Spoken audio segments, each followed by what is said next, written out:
This is the first of a series of 5 on people who have influenced me. Some you'll have heard of, some you won't have heard of. Let's see what you think by the end of the week.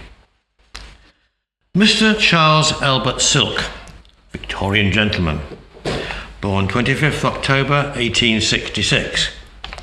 He is important in this respect because he was my grandfather. I remember him for all sorts of reasons. He smoked, as was common in those days, and had a collection of fancy cigarette holders. I don't think I ever saw him without tie and waistcoat.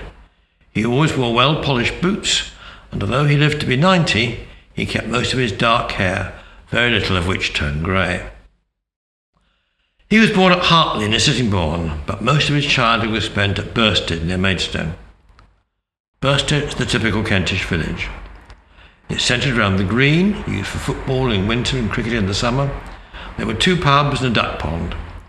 In one direction, the church tower could be glimpsed, and in the other, puffs of smoke could be heard as the local trains chuffed by. Hop gardens were an important part of the scene in the summer.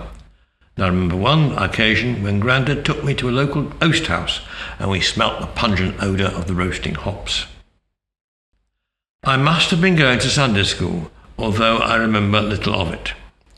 What did strike me as important was one occasion when I was about 10, when Grandad took me to the parish church and suggested that we knelt and said the Lord's Prayer together. This must have been the first time anyone had suggested you could just pray whenever you felt like it. I have no memory of my grandmother, but poverty must have been a part of their life. I was told that after my second aunt was born, Grandad, then a pawnbroker's clerk, asked his employer for a rise. He was given the sack for his insolence. I don't have much time for people who try to justify the good old days. Things got so bad that at one stage the curate gave them a gift of £1, then a considerable sum. I was present when the loan was repaid many years later. My father died soon after I was born. A year later, my grandmother too passed away.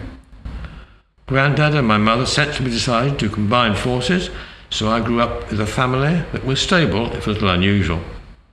This was in 1940. So one can imagine the stress and uncertainty of the time they were living through. Grandad, then in his 70s, was faced with the care of a small boy who, when he might well have hoped for a little peace. But he helped me to enjoy reading, took me on trips, and I can remember climbing the steep steps of Rochester Cathedral one hot sunny afternoon. He loved being in church, and I was taken as well, although I was allowed to leave before the sermon.